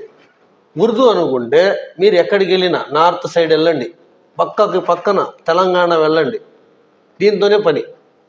ఇప్పుడు ఇంగ్లీష్ నేర్చుకోవడం కష్టమైనప్పుడు తెలుగు నేర్చుకోవడం ఎలా ఈజీయో అలాగే ఉర్దూ నేర్చుకోవడం కూడా ఈజీయే కదా అంటున్నా నేను. సో ఇక్కడ నేను మీకు చెప్తా, ఉర్దూ కూడా నడుస్తుంది, ఇంటర్నేషనల్ లెవెల్లో నడుస్తుంది. నేను మీకు చెప్పేది చిన్న గీత పెద్ద గీత. ఇప్పుడు మీరు చెప్పే దాంట్లో ఇంగ్లీష్ కన్నా కూడా ఉర్దూకి అవకాశాలు ఉన్నాయనుకో, ఫస్ట్ నేనే ప్రిఫర్ చేస్తా. ఇంగ్లీష్ పక్క వాడిది, ఉర్దూ నేర్చుకోండి అని నేనే చెప్తాను. సో నా యాజ్ ఏ ఎడ్యుకేషనిస్ట్ గా నేను చెప్పదలుచుకుంది, స్థానిక భాష, బతకటానికి భాష, రెండే భాషలు అవసరం. ఇది నేను చెప్పదలుచుకుంది. నేను చెప్పేది ఏంటంటే, ఇన్ని భాషల్లో ఒక భాషని యాడ్ చేయడంలో ఏంటి సమస్య? ఇక్కడ నేను చెప్పదలుచుకుంది ఉత్పాదకత అంటాను. నేను నేర్చుకునే దాంట్లో ఉత్పాదకత పెంచాలి. ఇప్పుడు నాకున్న సబ్జెక్ట్స్ 5 బర్డన్ అయినప్పుడు ఇంకొక బర్డన్, నాకొకటి మాట్లాడే భాష ఒకటి ఉంది, బతకటానికి ఒక భాష, బతకటానికి వేసిన భాషే నాకు బర్డన్, టూ ఫ్రాంక్. సో దానివల్ల నాకు ఉత్పాదకత ఏం లేదు. ఉత్పాదకత అంటే నేను కొత్తగా నేర్చుకునేది, సైన్స్ నేర్చుకుంటా, మ్యాథ్స్ నేర్చుకుంటా, సోషల్ నేర్చుకుంటా, జియోగ్రఫీ నేర్చుకుంటా, బాటనీ నేర్చుకుంటా. ఇవన్నీ కూడా నా ఉత్పాదకాన్ని పెంచుతాయి, అంటే నా నాలెడ్జ్ పెంచుతాయి. సో నేను అదే మీరు అన్నట్లు ఉత్పాదకత పెంచని లాంగ్వేజ్ యాడ్ చేసే బదులు ఉత్పాదకత పెంచే సబ్జెక్ట్ పెట్టచ్చు అనేది, ఇవన్నీ కూడా చర్చ మీరు చెప్తుంది. ఇవన్నీ కూడా ఒక్క నిమిషం, మీరు చెప్పే డిస్కషన్ ఇవన్నీ కూడా విద్యా విధానంలో మార్పులు వచ్చినప్పుడు ఇది డిబేట్ చేయొచ్చు. ఇది మీరు ఒకవేళ అసెంబ్లీకి వస్తే, నేను అసెంబ్లీకి వస్తే, మన విద్యా విధానం మార్చాలనుకున్నప్పుడు, అంటే ఎందుకు నవ్వాల్సిన అవసరం లేదు కదా, విద్యా విధానం మనం మార్చాల్సి వచ్చినప్పుడు మీ వాదన మీరు రైజ్ చేయాలి, వాళ్ళ వాదన వాళ్ళు రైజ్ చేయాలి. మొత్తం బ్రాడర్ గా మనం డిస్కస్ చేసి మన పిల్లలకి ఏది బెటరో, మనకేది మనకి ఏది కాదు, మన ఇష్టం కాదు, మన భావితరాలు ఏది చేస్తే బతికేస్తాయి, ఏది చేస్తే హ్యాపీగా ఉంటాయి అనేది మనం అందం చేసుకోగలిగితే మీరు మేము కూర్చొని విద్యా విధానం రూపొందిస్తాం. అదే గవర్నమెంట్ కాలేజీల్లో వస్తాయి. మీరు చెప్పే విధానం మీద చాలా బాగా మీ అనుభవంతో, మీ జ్ఞానంతో చాలా చక్కగా వివరించారు. ఇక్కడ ఒక్క మాట నా పర్సనల్గా అడుగుతున్నా నేను, ఇప్పుడు దేశంలో జరుగుతున్న అనర్థాలకి, ఈ మత రాజకీయాలకి చెక్ పెట్టాలంటే ఏం చేయమంటారు? అదే నేను చెప్తున్నాను. సామాన్యుడిని అసెంబ్లీకి పంపేయండి. ఎలాగా? కరుడు గట్టిన సామాన్యుడు. ఎలా అంటే ఒక యూనిట్, సపోజ్ విజయవాడ వెస్టే తీసుకోండి. విజయవాడ వెస్ట్ లో ఎవరెవరు ఉన్నారనేది తీసుకొని స్థితిగతులు ముఖ్యంగా మీరు ఇక్కడ గుర్తుపెట్టుకోండి. ముఖ్యంగా మీరు ఇక్కడ నాకు కాదు, ప్రజలకే నేను చెప్పాను. ప్రజలకి ఏం చెప్పాలనుకుంటున్నాను నేను అదే చెప్తుంది. నేను చెప్తుంది కూడా అదే. మీరు తినే ఫుడ్ కల్తీ ఉందా లేదో చూడండి. మీరు తినే చికెన్, బాయిలర్ చికెన్ కల్తీ, మీరు తినే ఆయిల్, ఫ్రోజన్ ఆయిల్ ఒకటి. ఇప్పుడు నేను చెప్తాను ఒక్క నిమిషం, నేను చెప్తాను. ఈ ఫుడ్ కల్తీ, వాటర్ కల్తీ, మీ పిల్లలకి ఎడ్యుకేషన్ లేదు, ప్లస్ రెండోది కరోనా వస్తే బతికే పరిస్థితి లేదు, మీ ఇన్కమ్ లేదు, ఖర్చులు పెరిగాయి. ఇలా ప్రజలకెళ్ళి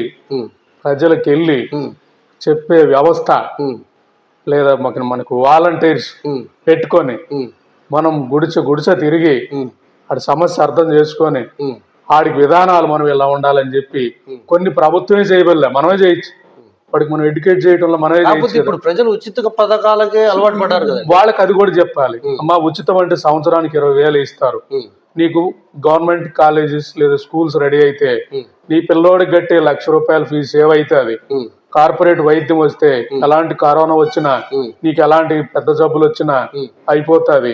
సో వ్యవస్థలో సామాన్యుడు వెళ్తే ఈ మాఫియా ఉండదు. ఏ మాఫియా అంటున్నాను? ఫుడ్ మాఫియా ఉండదు, అలాగే కార్పొరేట్ మాఫియా ఉండదు, అలాగే వాటర్ మాఫియా ఉండదు. కృష్ణా నది పక్కన ఉన్న కృష్ణా వాటర్ మనం తాగలేగా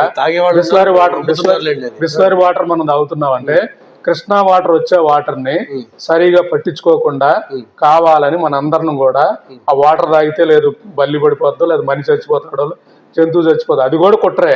ఇప్పుడు ప్రజలకి ఒక వర్గం నుంచి ఉన్నాడా లీడరు, మమ్మల్ని పాలించేవాడు, ఒక మతం నుంచి ఉన్నాడా, లేకపోతే ఈయన అభివృద్ధికి అర్హుడా, అభివృద్ధి చేయగలడా, జ్ఞానం ఉందా, నాలెడ్జ్ ఉందా అన్న వాటి మీదే దృష్టి పెట్టాలా, లేకపోతే తన కొడుకు అని చెప్పు, లేకపోతే తన తండ్రి అని చెప్పు, లేకపోతే ఒక వర్గంలో ఒక లీడర్ అని చెప్పు, వాళ్ళకి ఓటు వేయాలంటారా? ప్రజెంట్ లో నడుస్తా ఉంది 90% వర్గం అని చెప్పమని, 10% ఎడ్యుకేటర్ ఉన్నారు. మనం బుద్ధి ఎడ్యుకేట్ చేస్తే 90-10 అవుతుంది. 90 అంటే ఇతను ఏ వర్గమైనా ఏ కులమైనా మనకు అనవసరం, ఇతను మనతో కలిసి బతికే తత్వం ఉందా లేదు. రెండోది నేను మళ్ళీ చెప్పదలుచుకుంది ఒక్క నిమిషం. ఈ వ్యక్తి, నేను ఇదే చెప్పిందా, ముస్లిం సమాజంతో ఉన్నప్పుడు మసీదుకి వెళ్ళి దండం పెట్టుకునే తత్వం ఉండాలి, అలాగే గుడికి వెళ్ళినప్పుడు గుళ్ళో దండం పెట్టుకునే తత్వం ఉండాలి. క్రిస్టియన్కి వెళ్ళినా అంటే వాళ్ళతో జీవనం మమేకమై వాళ్ళని గౌరవించుకుంటూ వాళ్ళతో ఉండే విధానం కానీ వస్తే మనల్ని ఏ కులమో చూడరు, మనల్ని ఏ మతమో చూడరు, మనల్ని వాళ్ళ మనిషిగాని ఓన్ చేసుకుంటున్నారు. కాబట్టి ఢిల్లీలో గెలిచాం, పంజాబ్లో గెలిచాం, మీరు అనుకునే మతరాజ్యమైన గుజరాత్లో కూడా సెకండ్ ప్లేస్లో ఉన్నాం. గుజరాత్లో మీరు అన్నట్టు మరి మతపరంగా ఉంటే గుజరాత్లో అసలు మా పార్టీ ఉండకూడదు కదా, మరి సెకండ్ ప్లేస్ కి గుజరాత్ లో రావడానికి రీజన్ ఏంటంటే ఇక్కడ ఇంకోటి ఇదే సిద్ధాంతం మా పార్టీ. ఇప్పుడు మీ ఢిల్లీలో జరుగుతున్నవి బాగానే చెప్పారు. ఇక్కడ నెక్స్ట్ మళ్ళీ మీరు సౌత్ లో కూడా పోటీ చేయాలని అనుకుంటున్నారు. ఈ సౌత్ గురించి, ఈ సౌత్ ప్రజల గురించి మీరేమనుకుంటున్నారు? సో ఇక్కడ సౌత్ ప్రజలు మనం చెప్పాలనుకుంటే ఒక పార్టీ పరంగా ఇక్కడ వివక్షకు గురవుతున్నారు. వీళ్ళు కూడా ఇప్పటి నుంచే కదా, అనాది నుంచి కూడా సౌత్ ని దారుణంగా చూపిస్తున్న పరిస్థితి. సో అది పురాణాలైనా లేదు, మనం చెప్పాలంటే నల్లోళ్ళన్న విధంలో సౌత్ ని ఇప్పుడు కొత్తగా ట్యాక్సెస్ ఏవైతే ఉన్నాయో జనాల ప్రాతిపదికన పంచే పరిస్థితి. ఉత్తరప్రదేశ్ నుంచి వచ్చే పర్సంటేజ్ ఆఫ్ ట్యాక్సెస్ సామాన్య ప్రజలకి ట్యాక్స్లు వ్యాక్స్లు చెప్తాను. ఇక్కడ ఒకటి నేను చెప్తాను, ఎందుకంటే నేను సూటిగా ప్రజలకు అర్థం అవ్వాలన్న సబ్జెక్టే లేపుతున్నా. ఇక్కడ ఈ ట్యాక్స్లు ఏమవుతున్నాయి, సెంట్రల్ ఎవడు, స్టేట్ లో ఎవడు, ఎమ్మెల్యే ఎవడు, ఎంపీ ఎవడు, కార్పొరేటర్ ఎవరు, కోఆర్డినేటర్ ఎవరు, ఇవన్నీ సామాన్యులకు తెలీదు. ఓటు వేయాలి, ఎవరున్నారు, మా గుర్తు ఏంటి, ఇది ఉన్నన్ని రోజులు మీరు ఎన్ని ప్రయత్నాలైనా చేసుకోండి, ఓటు అన్నది అటే వెళ్ళింది. సామాన్య ప్రజలే మెజారిటీలో ఉన్నారు. ఇక్కడ మిడిల్ మరియు ఎడ్యుకేటెడ్ పర్సన్ మరియు ఇక్కడ కార్పొరేటర్ వ్యక్తులైతే ఎవరైతే ఉన్నారో వీళ్ళతో ప్రభుత్వాలు మారవు, సామాన్య ప్రజలతోనే మారుతాయి. అలాంటిది సామాన్య ప్రజలకు అర్థమయ్యే విధానంగా చెప్పండి. నేను చెప్తాను. ఇప్పుడు విజయవాడ ప్రజలు ఉన్నారు, ఇక్కడ కనకదుర్గమ్మ గుడికి వెళ్తారు, వాళ్ళు గ్రామ దేవతను పూజించుకుంటారు. ఈ విధంలో రేపు నార్త్ ఇంకా ప్రబలై మొత్తం వాళ్ళు కానీ వచ్చే పరిస్థితి ఉంటే, ఒకటి సంస్కృతి పరంగా వాళ్ళ నార్త్ వాదాన్ని రుద్దే పరిస్థితి, వీళ్ళందరూ పిచ్చి దేవుళ్ళు అని మాట్లాడే పరిస్థితి వస్తుంది. అది వాళ్ళకి చెప్పగలిగినప్పుడు అర్థమవుతుంది. రెండోది మీకు నేను డిస్కషన్ లో రెండోది, సో ఈ మొత్తం వ్యవస్థ అంతా కూడా పార్టీల పరంగా అయిపోతే ఇప్పుడు రేపు మొన్నటి వరకు కూడా ప్రజలు ఓటేస్తే గెలిచే పరిస్థితి కానీ ఇప్పుడు ఆటోమేటిక్ గా బీజేపీకి ఎవరుంటూ వచ్చే గెలిచి వచ్చేసింది. అంటే ఆటోమేటిక్ గా నార్త్ బీజేపీ వాళ్ళ జీవితాలను దెబ్బకొడుతున్నట్టే కదా. అంటే నాకు ఇచ్చిన ఓటు ప్రకారం ఒకరికి గెలపడం ఓడియటం చేసే పరిస్థితి ఉంటే నేను హ్యాపీ. అది లేకుండా సో నాకు ఇచ్చిన ఓటు కాకుండా సో ఇన్ఫ్లుయెన్స్ చేసే విధంగా లేదా అధికారులు మొత్తం వ్యవస్థ కుమ్మక్కై వాళ్ళు ఎవరిని గెలిపేయాలంటే వాళ్ళని గెలిపేయటం, ఎవరిని ఓడిపోయాలంటే వాళ్ళని ఓడిపించే వ్యవస్థ. అంటే ఐ వాంట్ టు సే ప్రజాస్వామ్యం పోయింది. అంటే నీ ఓటు హక్కు ఉంది కదా, అది పోయే పరిస్థితి ఉంది. కాబట్టి మీరు ఓటు హక్కు బతికించుకోవడానికైనా మీరు దీని మీద మార్పులో పనిచేయాలని చెప్పాలి. సామాన్య ప్రజలు ఏమనుకుంటున్నారంటే, మేము ఎవరికి వేసినా ఈ వ్యాలెట్ తీయడం వలనే ఏవైతే ఏవిఎంస్ ఈవీఎంస్ ఉన్నాయి కదా, వీటి వల్లనే మా ఓట్లు ఎటో వెళ్ళిపోతున్నాయి, ఇది స్కామ్ అంటున్నారు. ఇదే నేను చెప్పదలుచుకున్నాను. చెప్పండి మరి. ఇదే నేను చెప్పదలుచుకుంటుంది. మీ ఓటు నువ్వు వేసిన వాడికి వెళ్ళట్లేదు అంటే మొత్తం మాఫియా అంటున్నా కదా, దీన్ని ఖండించాలిగా ముందు. నేను అదే కదా చెప్తా ఉంది. ఖండించాలి అంటే వ్యాలెట్ వ్యవస్థ రానంత వరకు మేము ఓట్లే వేయము అని చెప్పేలా మేము ప్రజలకి సమర్థించాలి. సో ఇక్కడ మీకు మళ్ళీ చెప్తున్నా నేను, ఉపశమనం అంటాం కొంత లాంగ్వేజ్. ఉపశమనం అంటే ఏంటంటే మనం ఓడిపోయాం కాబట్టి ఈవీఎంల వల్ల ఓడిపోయాం అనేది ఉపశమనం. మీరు ఇదే ఈవీఎం నిజంగా అయితే ఢిల్లీలో పనిచేయాలి కదా. అవునుగా, మరి ఢిల్లీలో పనిచేయాలా? మరి ఢిల్లీలో ఆమ్ ఆద్మీ ఎట్లా గెలుస్తా ఉంది? ప్రజల్లో విప్లవాత్మక మార్పు వస్తే, ఆలోచించటం మొదలు పెడితే, దగ్గర కూర్చోగలిగితే, డబ్బు మద్యం పంచనుగానే ఓడనొత్తి చెప్పు తీసుకుని కొడతామని చెప్తే ఈ పార్టీలు ఏం చేయవు. ఎందుకంటే మీరు చెప్పే విధానంలో ఈ పార్టీలకి ఇక్కడ ఆదరణ ఉండి ఒక 5-10% తేడా ఉంటే ఈవీఎంలో 5-10% ఏమన్నా చేయగలుగుతారేమో. కానీ ఇప్పుడు వైసీపీ ఉంది, వైసీపీ పార్టీ అన్నది చాలా ప్రజల్లో చాలా అణువుకి చాలా డీప్గా వెళ్ళిపోయి ఉంది. ప్రజల నరాల్లో జగన్ అనే వినాదమే వినపడతా ఉండేది. ఈ లాస్ట్ ఎలక్షన్ టైంలో కూడా టీడీపీ తెలుగుదేశం పార్టీ అసలు వచ్చిద్దా రాదా అన్నది కాదు కదా, అసలు మర్చిపోయినారే అనుకొని జీవిస్తూ ఉన్నారు ప్రజలు. ఒకేసారి ఇంతగా ఓడిపోవడం, 9-10 సీట్లకే అంకితం అయిపోవడం, ఇది స్కామ్ అంటారా? కాదంటాను. లేక ఈ ప్రజల్లో మార్పు అంటారా? ఒక్కటి వైసీపీ తాలూకు ఏంటంటే మొదట్లో మొదలుపెట్టి కొంత చేసుకుంటూ వెళ్ళిపోయి అస్తవ్యస్త ఆర్థిక విధానం అయిపోయింది. అంటే వాళ్ళు చేసిన పనుల వల్ల ప్రతి వాళ్ళు విక్టిమ్ అయిపోయారు. ప్రతి వాళ్ళు అంటే ఎగ్జాంపుల్, ఒక ఎంప్లాయ్ ఉద్యోగం జీతం ఎప్పుడు వస్తుందో తెలియదు, మేజర్ ఓటింగ్ వాళ్ళు ఉన్నారు. రైతులు పిట్టలు రాలిపోయినట్టు రాలిపోతున్నా బయటకు వచ్చిన పరిస్థితి లేదు. రైతు వర్గాల్లో విపరీతమైన వెళ్ళిపోయింది. యువత అయితే దారుణంగా వెళ్ళిపోయిన పరిస్థితి. ఇట్లా అసలు క్యాస్ట్ డిస్కషన్ కాదు, దే ఇంపాక్ట్ డైరెక్ట్లీ. అసలు టీడీపీ చూడలేదు వాళ్ళు, కూటమి చూడలే. జగన్ అనే వ్యక్తికి భయపడిపోయారు జనాలు. సో జగన్ అనే వ్యక్తికి భయపడుతుంటే ఇతను జగన్ వ్యక్తి ఆపోజిట్ ఎవరున్నారు, ఆపోజిట్ వ్యక్తి కుక్క ఉన్నా కూడా వేసేవాళ్ళు. అంటే నేనేమన్నానంటే ఇతను భయపడి ఇతను తప్పించుకుందామని, ఇది పొయ్యి తెప్పించుకుందామని దూకారు. పొయ్యి ఇలా బీజేపీని ఎందుకు తొలగించలేకపోతున్నారు? సో ఇక్కడ నేను అనేది ఏదైతే ఉంది, ఇక్కడ అసలు బీజేపీ అనేది ఇక్కడ లేదు ఆంధ్రప్రదేశ్ లో. సెంట్రల్ లో చెప్తున్నా ఎలాగైతే అసలు వీళ్ళకి తెలియదు. వీళ్ళకి సెంట్రల్ మీకు చెప్పేది ఇక్కడ ప్రజలకి సెంట్రల్ రాజకీయాలు తెలియవు. ఇక్కడ ఓన్లీ రాష్ట్ర రాజకీయాలే. ఒకటి జగన్మోహన్ రెడ్డి అంటే రాజశేఖర రెడ్డి బిడ్డ, ఆయన మనకి సపోర్ట్ చేస్తాడు అనేది ముస్లింలు నమ్మారు. అవుట్ రైట్ గా ముస్లిం వర్గాలన్నిటికీ ఏమర్థమైంది, ఈయన సో రాజశేఖర రెడ్డి బిడ్డ కాదు, ఈయన మోడీ అమిత్ షా తాలూకు మనిషి అని వాళ్ళు వెళ్ళినప్పుడు వాళ్ళ మీద ఈయన మీద సానుకూలం లేదు. అలాగే దళిత వర్గాలు ఉన్నాయి, వాళ్ళు రాజశేఖర రెడ్డి బిడ్డని నమ్మారు. ఆయన దళితుల్నే చంపేసి పార్సల్ చేసే విధానం, కొట్టే విధానం ఇవన్నీ వెళ్తాయి కదా. ఈ రోజు ఏందో సోషల్ మీడియాలో విపరీతంగా వచ్చే పరిస్థితి, రైతుల విధానం. సో రాజశేఖర రెడ్డి వాళ్ళు బిడ్డ రైతులకు ఏదన్నా చేస్తారనుకున్నప్పుడు ఆ రైతులను కూడా ఈయన పిట్టలు రాలిపోయినట్టు రాలిపోతున్నా పట్టించుకునే విధానం. ఒకటే నడిపాడు రాష్ట్రం, ఏంటంటే పథకాలు నడిపాడు. పథకాలు ఉపశమనం వల్ల ఆయన ఉచిత పథకాలు. రెండోది ఆయన ఉచిత పథకాలు చూపించి వీళ్ళందరినీ నియంత్రిద్దాం అనుకున్న దాంతో బెడిసికొట్టింది.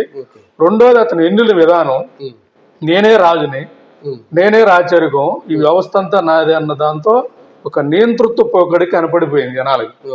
దాంతో చాలా మంది ఈ లిక్కర్ వల్ల ఏందంటారు, ఈ టెర్రర్ వాతావరణం, లిక్కరే కాదు అన్ని కూడా ఒక టెర్రర్ వాతావరణం వచ్చిన పరిస్థితుల్లో ప్రజలు భయపడిపోయి ఈయన వస్తే మళ్ళీ ఏమవుతుందని భయపడిపోయి ఎవరు కనపడితే వాళ్ళకి వేసారు. మీరు అదే పార్టీ టీడీపీ లేకుండా ఆమ్ ఆద్మీ పెట్టేసి ఉంటే 10-15 ఆల్టర్నేటివ్ ఆమ్ ఆద్మీ కనపడితే ఆమ్ ఆద్మీని గెలిపించేవాళ్ళు, లేదా ముస్లిం లీగ్ పెట్టినా ముస్లిం లీగ్ అని కూడా చూసేవాళ్ళు కాదు. జగన్ రెడ్డిని ఓడిపోయాలి కాబట్టి ముస్లిం లీగ్ వేసినా వేసేవాళ్ళు. అంటే ఆ రోజు మనం చూడాల్సి ఉంది.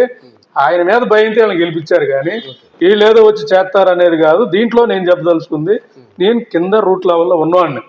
సో బట్ కొంత పర్సంటేజ్ ఆఫ్ ఇంపాక్ట్ అనేది అధికారులతో ఉంటుంది.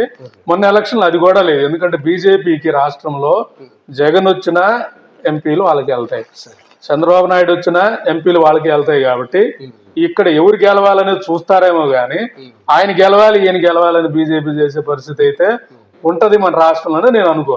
ఎందుకు మొత్తం సీట్లన్నీ ఆయనకి ఎటు చూసినా సెంట్రల్. ఒకటి చివరిలో ఒక క్వశ్చన్, నిన్న మన రాష్ట్రానికి రాష్ట్ర హోంశాఖ మంత్రి గారు చేసినందుకు ఆయన పార్లమెంట్లో కానీ రాజ్యసభలో కానీ బాబాసాహెబ్ అంబేద్కర్ గారి గురించి ఏదో కొన్ని పదాలను ఆయన అవమానపరచడం కానీ ఏదైనా అలాంటి చర్యలు జరుగుతున్నప్పుడు మన రాష్ట్ర ముఖ్యమంత్రి గారు తన ఇంటికి పిలిచి విందు వినోదాలతో చేసిన కార్యక్రమానికి మీరు ఎలా ఖండిస్తారు? నేను అదే మారిన చంద్రబాబు నాయుడు అంటాను. గోద్రాలర్ల టైంలో ఆ మారణ హోమాన్ని ఆపగలిగింది, ఆ ప్రయత్నం చేసింది నిస్వార్థంగా ఎవరన్నంటే అప్పుడున్న చంద్రబాబు నాయుడే. కేంద్రంలో అప్పుడున్న వాజ్పేయి ప్రభుత్వం ఉన్నప్పుడు గోత్రా కాండంలో కూడా బాబు గారు సీఎం గుండి, కేంద్రంలో వాజ్పేయి ఉన్నప్పుడు ఎన్డీఏ అలయన్స్ ఉన్నప్పుడు వాజ్పేయి బీజేపీ వ్యక్తి అయినా సెక్యులర్ వాది ఆయన. సో చంద్రబాబు నాయుడు గారు మాట విలువ ఇచ్చారు కాబట్టి సో గుజరాత్ లో ఈవెన్ సీఎం నరేంద్ర మోడీ ఉన్న మారణ హోమాన్ని తగ్గించగలిగారు. ఇప్పుడు అదే పరిస్థితి గుజరాత్ ఈ రోజు ఇప్పుడున్న ప్రధాని నరేంద్ర మోడీ ఉండి సో లేదు ఇప్పుడున్న పరిస్థితులు ఉంటే గుజరాత్ లో ఉన్న ముస్లిం సమాజాన్ని పట్టపొగలే తగలబెట్టే పరిస్థితి ఉండేది. ఎప్పుడైతే ఆ రోజు ఇతన్ని వద్దు ఇతన్ని తీసేయండి అని మాట్లాడిన చంద్రబాబు నాయుడు, అవుట్ రైట్ గా నరేంద్ర మోడీని తప్పించండి అని మాట్లాడిన ఆయన, కాలక్రమేణా ఇలా మారిపోవడానికి రీజన్ వ్యవస్థలో డబ్బు రావడం, బీజేపీ నియంత్రణలోకి అన్ని వ్యవస్థలు వెళ్ళిపోవడం. సో అవుట్ రైట్ గా మొత్తం వ్యవస్థలు ఉండే పరిస్థితుల్లో నేను గెలవాలి అంటే బీజేపీతో ఉండాలన్న భావానికి వెళ్ళిపోయాడు కాబట్టి, సో బీజేపీ ఇదే నేను చెప్పాను, అధికారం కోసం మారిపోయాడు. అధికారం కోసం మారిపోయి ఆయనకి అంతలా పొగడటం, ఆయన అంతలా రిసీవ్ చేసుకోవడం, అసలు అధికారం కోసం పార్టీ సిద్ధాంతాన్ని కూడా వదిలేసిన పరిస్థితి. ఎందుకంటే అన్న ఎన్టీ రామారావు పెట్టింది. సో ఆయన సిద్ధాంతంలో బహుజనవాదం, శ్రామికవాదం అంటాడు ఆయన. అంటే అవుట్ రైట్ గా రైతులు, కార్మికులంతా ఒకటి, శ్రమజీవుల పక్కనే ఉండాలి. రెండోది నా ప్రాణం పోయినా సెక్యులర్ గానే ఉంటాను. సో ఇది ఆ పార్టీ నినాదం, ఆ పార్టీ సిద్ధాంతం. అలాంటి పార్టీ బీజేపీతో వచ్చే పరిస్థితి రావడానికి రీజన్ మాఫియా మారుతున్న పరిస్థితుల్లో, ఆ పరిస్థితుల్లో మనం గెలవాలి. పవన్ కళ్యాణ్ వీళ్ళంతా కూడా ఇప్పుడు చేస్తున్న రాజకీయం ఇప్పుడు వీళ్ళ రాజకీయ పదవుల కోసం బీజేపీతో పాటు ఉంటూ భవిష్యత్తును నాశనం చేస్తున్నారు అని చెప్తున్నారు. రాజకీయ పదవుల కోసం బీజేపీతో ఉంటూ బీజేపీ చేయబోయే చేష్టలన్నీ సమర్థిస్తూ ఈ భావి తరాలకి ఓటు హక్కును కూడా లేకుండా కొత్త రాజ్యాంగాన్ని తీసుకొచ్చి, నయా రాచరికాన్ని తీసుకొచ్చి ఈ దేశ సంపదని అదాని అనే వ్యక్తికి, అంబానీ అనే వ్యక్తికి దోచిపెట్టి మొత్తం భవిష్యత్ తరాలకి సంపద అనేదే లేకుండా చేసి, పాత తరం ఉంది కదా 90% ఎవరైతే ఉన్నారో సో వాళ్ళని వీళ్ళు కంట్రోల్ చేసే విధంగా వస్తే రేపు అదే జరుగుతుంది. రాజకీయాల్లో వ్యవస్థలో మార్పు రాని పరిస్థితి ఉన్నప్పుడు ఇప్పుడు శ్రామికులు అంటే నీవు శ్రామికుడివే, నేను శ్రామికుడే, సాఫ్ట్వేర్ ఇంజనీర్ శ్రామికుడే, ఎవరైనా ఉద్యోగం చేసేవాళ్ళు శ్రమజీవే. ఆ శ్రమజీవి కాపు ఉండొచ్చు, కమ్మ ఉండొచ్చు, రెడ్డి ఉండొచ్చు, బ్రాహ్మణ్ ఉండొచ్చు, ముస్లిం ఉండొచ్చు, వీళ్ళందరూ శ్రమజీవులు, దోపిడీ జీవులు, రెండే వర్గాలు వస్తాయి. దోపిడీ వర్గం, శ్రామిక వర్గం. సో ఇది సిద్ధాంతంతో వెళ్ళే పరిస్థితి కాబట్టి దోపిడీ వర్గంలో అన్ని నియంత్రణకు వెళ్ళిపోతాయి. హ్యాపీగా చంద్రబాబు నాయుడు కుటుంబం, కొడుకు, మనవడు అధికారం ఉంటది. జగన్మోహన్ రెడ్డి కుటుంబం, కూతురు, అలాగే పవన్ కళ్యాణ్ కూతురు అలా వెళ్ళిపోయే పరిస్థితి. అంటే కొత్త రాచరికానికి నిర్వచనం పడే పరిస్థితి ఉంది. కాబట్టి ఈ సమాజం మనం అర్థం చేసుకొని దాన్ని ఈ రోజు మనం మాట్లాడకపోతే నా కొడుకు మాట్లాడలేడు, మీ పిల్లోడు మాట్లాడలేడు. ఎందుకంటే వాడు ఇంకా కార్పొరేట్ స్కూల్లో సుకుమారంగా పెరిగిన పరిస్థితి, మనమన్నా గవర్నమెంట్ స్కూల్లో పెరిగిన పరిస్థితి. కాబట్టి ఈ రోజు మనం మాట్లాడాలి, ఈ రోజు మనం యుద్ధం చేయాలి. ఆ యుద్ధం కోసమే నిన్న ఆయన వచ్చినా, ఇవాళ నేను పర్మిషన్ అడిగినా నాకు ఇవ్వకపోయినా నిన్న కమిషనర్ తో కూర్చొని మరీ 4కి పర్మిషన్ తెచ్చుకొని నేను చెప్పదలుచుకుంది ఈ దేశంలో శ్రామిక వర్గాలందరూ ఒకటి అవ్వాలి, పనిచేసే వాళ్ళందరూ కూడా, ట్యాక్స్ పేయర్స్ అందరూ కూడా అవ్వాలి. దోపిడీ వర్గాన్ని మనం ఎదుర్కోవాలి. ఆ దోపిడీ వర్గం ఏ కులపోళ్ళైనా అవ్వచ్చు. ఒక దళితుడు ఐఏఎస్ దోపిడీ చేస్తాడంటే అతను దళితుడిగా చూడొద్దు మనం, అతడు దోపిడీ వర్గమే. ఒక బ్రాహ్మణ్ పేదరికంలో ఉన్నాడు, ఇబ్బంది పడుతున్నాడు అంటే వాడు మన వర్గమే. రెండే వర్గాలు, రెండే సిద్ధాంతం, ఒకటి వీళ్ళు, ఒకటి వాళ్ళు. సో ఇది నేను ఎంచుకున్న విధానంతో 3 నినాదం. ఒకటి వచ్చే రైతుల్ని ఖలిస్తాన్ ఉగ్రవాదులు అంటున్నాడు కాబట్టి ఒక రైతు బిడ్డగా నువ్వు వాడిని సపోర్ట్ చేస్తావా అని అడుగుతున్నావు. వాళ్ళంటే మీన్ బీజేపీనైనా, సో టీడీపీనైనా, వైసీపీనైనా. ఎందుకంటే 2 పార్టీలు కూడా బీజేపీ ఏజెంట్ 1 ఏజెంట్ 2 అంటాను. అలాగే ఒక ముస్లిం వర్గం రాష్ట్రం అందరినీ నేను చెప్పదలుచుకుని, మీ వర్గాన్ని దేశంలో తీవ్రవాదులుగా చూపిస్తున్న పరిస్థితి, వాతావరణం బీజేపీ వాట్సాప్ యూనివర్సిటీలు కనపడతా ఉంటే, సినిమాలు తీస్తా ఉంటే మీకు ఆలోచన లేకుండా మా టీడీపీ, మా వైసీపీ అని ఉంటున్నారని చెప్పాలనేది నా ఉద్దేశం. అలాగే దళిత సమాజం కూడా, సో మీ బాబాసాహెబ్ అంబేద్కర్నే పార్లమెంట్ లో అవమానపరిచి ఈ దేశ రాజ్యాంగమే వద్దు, ఈ దేశ రిజర్వేషన్ సిస్టమే వద్దు అని ఎత్తేయాలని ఆలోచిస్తా ఉంటే, మా టీడీపీ, మా వైసీపీ అంటూ, మా చంద్రబాబు నాయుడు, మా రాజశేఖర రెడ్డి అంటూ వాళ్ళ మాయలో ఉండొద్దు. మన ముగ్గురం కలిసి నవతరానికి మార్పు తెద్దాం. మన ముగ్గురమే కాదు, వెనుకబడిన వర్గాల్లో ఉన్న, ఈవెన్ బ్రాహ్మణుల్లో ఉన్న పేదలు, ఈవెన్ వైశ్యుల్లో ఉన్న పేదలు, అగ్రకులాల్లో ఉన్న పేదలందరూ కూడా ఒక దాటి మీదకి వచ్చి ఈ దోపిడీ వర్గాన్ని ఎదుర్కోవడానికి మీరు ముందుకు రండి అని చెప్తున్నాను. మీ ప్రాతినిధ్యం మీరు తీసుకోండి అని చెప్తున్నాను. అసెంబ్లీలో 175 సీట్లలో ఒక బ్రాహ్మణ్ ఉండాలి, ఒక ముస్లిం ఉండాలి, ఒక రైతు ఉండాలి, ఒక అన్ని వర్గాలు ఉండి చర్చించుకొని డిబేట్ చేసుకుని, ఇప్పుడు మన ఇద్దరం ఎలాగైతే మతపరంగా డిబేట్ చేసుకున్నామో, డిబేట్ చేసుకొని భవిష్యత్ తరాలకి మనం దిక్సూచిగా నిలవాలనేది అర్థం చేసుకొని కలిసి నేను బాగుండాలి అంటే సో మీరు బాగుండాలి, మీరు బాగుండాలంటే నేను బాగుండాలి, మనందరం బాగుండాలంటే వ్యవస్థలో మార్పులు చేయాలన్న దాంట్లో పనిచేయాలనే దాంతో ఈ రోజు అంతలా అమిత్ షా మీద మనం ఉన్నా, ఇవాళ నా మార్నింగ్ అంతా కూడా పోలీసులు వచ్చి మా ఇంటి దగ్గర కూర్చొని బయటకు రాని పరిస్థితి. ఒక హోంమంత్రి మీద మనం మాట్లాడుతున్నాం అంటే ఆబ్వియస్ గా టార్గెట్ లో ఉంటాం. సో ఏమైతుంది, నేనేం అవినీతి చేయను, నేను సంపాదించే డబ్బుతో ఖర్చు పెడతా, పోతే జైలుకి వెళ్తాం, జైలుకి వెళ్ళి ఏం చేస్తారు. సో ఇలాంటి మనస్తత్వం ఉన్న తీవ్రవాదులు నిన్ననేది అంటే సమాజం కోసం ఏదైనా ఇష్టపడే మనస్తత్వం ఉన్న వాళ్ళని తేవాలి, బయటికి లాగాలి. ఇది మన అజెండా.